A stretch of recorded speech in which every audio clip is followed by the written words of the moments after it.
Bismillahirrahmanirrahim. Assalamualaikum warahmatullahi wabarakatuh. Yang sangat saya hormati pimpinan atau direktur utama televisi komunitas Chandra di Muka, Bapak Haji Ismail Jalil. Jadi saya juga agak canggung biasa manggil om-om baik. Dulu waktu itu tukang beli kerokok beliau, suruh-suruh anjung beli rokok. Dia beli rokok, kita maling mobilnya. Jadi alhamdulillah panjang umur kita semua. Yang juga sangat saya hormati mantan rektor Unsri Pak Amran Halim. Yang saya hormati budayawan Sumatera Selatan Kakanda Johan Hanafiah, para hadirin hadirat semua yang bersempatan hadir, khususnya seluruh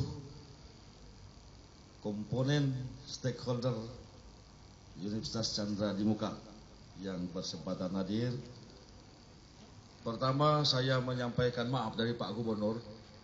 Jadi tadi itu hari libur sebenarnya. Akulah pakai kaos oblong, lah mulai menambanai kebun di pekarangan, nata-nata bonsai. Jam 9, jam 10 telepon dari Pak Lek, tolong hadiri dulu di Chandra di Muka itu. Beliau jam 2 ini persis aturannya menghadap Pak SBY jam 4, dipercepat jam 2. Jadi beliau menitipkan salam bangga saya kepada seluruh para pengurus, para dosen, para pendiri dari Snisipol Chandra di Muka ini yang telah berhasil pada hari ini melunching televisi pembuka sejarah baru di dalam perguruan tinggi swasta. Jadi saya teringat kemarin dengan Om Jalil ini pernah ngomong-ngomong, saya juga mau mendirikan televisi daerah kemarin di Batu Raja itu. Karena menurut saya ironis, orang daerah tidak dapat sumber tentang daerahnya sendiri dari media visualisasi seperti televisi. Karena TV RI Palembang sudah tidak connect lagi sampai ke kabupaten. Persis saya rujang saja. Jadi saya sudah bicara sama direkturnya, waktu itu saya masih bupati, dia butuh sekian puluh miliar. Kata saya, kalau saya saja yang membantu rugi saya. Karena kabupaten ini 15 kabupaten kota. Kalau kita kompromi sumbangan bupati wali kota saya oke. Tapi beliau baru, kemudian mereka masih ragu-ragu, ya hanya sampai sekarang loh. Proposal sudah diajukan ke kita, cuma saya belum bicara pada Pak Gubernur.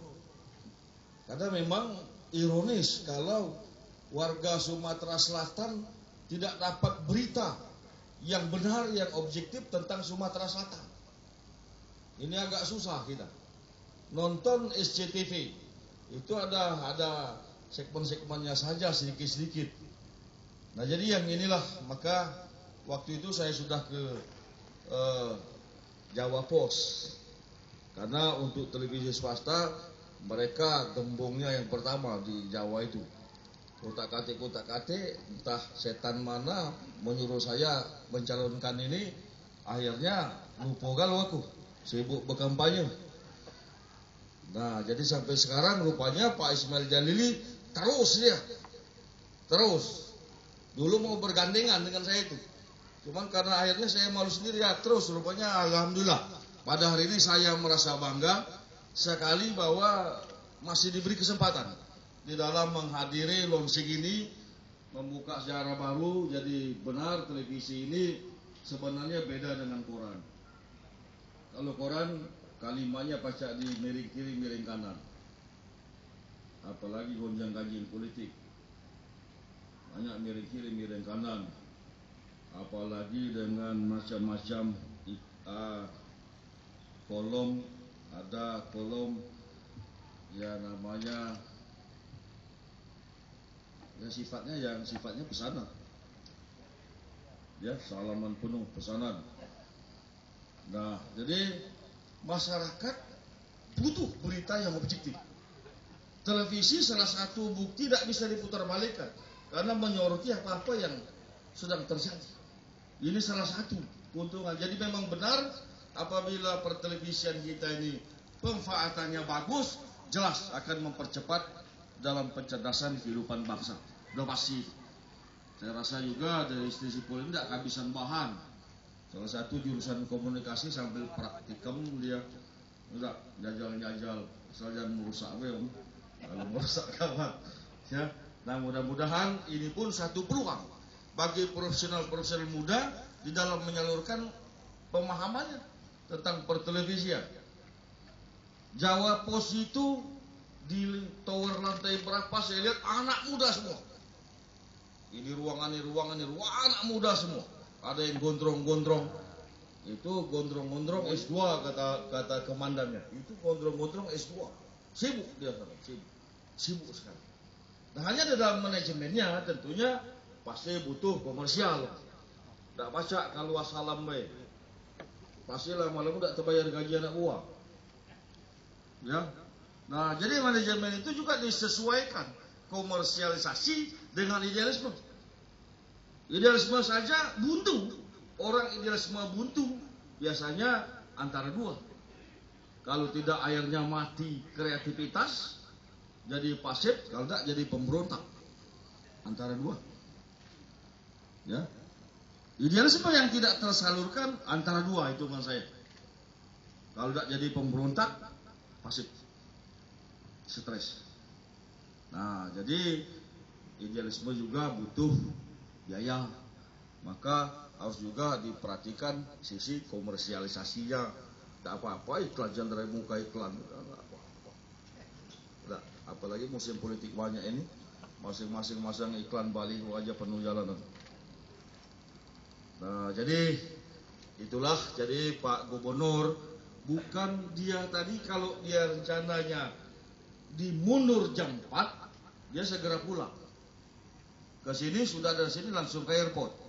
Jam 4 sudah ada presiden, tapi ya Tuhan juga yang ngatur.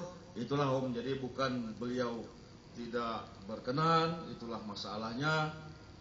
Dan saya juga sudah ngomong, Pak Gubernur, kalau saya dengan Om Ismail Jalili sudah kayak ponakannya saja, tapi Pak Alek barangkali kata saya yang lebih mendapat rasa terhormat. Maka dalam hal ini sekali lagi beliau minta maaf yang sebesar-besarnya. Mudah-mudahan di lain kesempatan, apalagi tadi yang pertama tadi akan ada dialog.